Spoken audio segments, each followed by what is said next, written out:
Hello everyone, welcome back to our new video. The color can make or break a photo.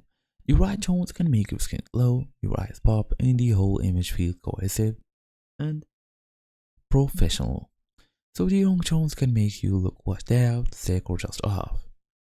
FaceApp offers a massive library of color filters to transform the mood and quality of your photos. According to the official app description, there are more than 60 highly photorealistic filters available.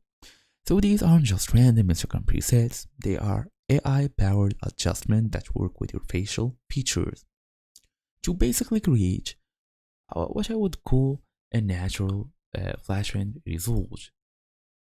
Then, the key is knowing which filters work for which situations and how to adjust them for a natural look. So in this guide, I will break down the different color filter categories and show you how to use them effectively. Let's get straight into it. So first and first, you have to understand the two main filter categories. FaceApp organizes its color filters into two main areas: impression filters. So these are beauty-focused filters that enhance your skin tone, brighten your face, and give an overall polished look.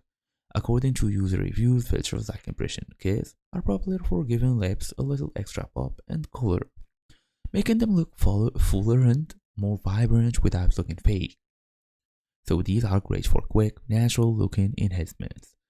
There is also this creative filters. These are mood and style filters that transform the entire atmosphere of your photo, as would an example include Nan for vibrant, futuristic looks, elegant for soft, what I would call a soft tone.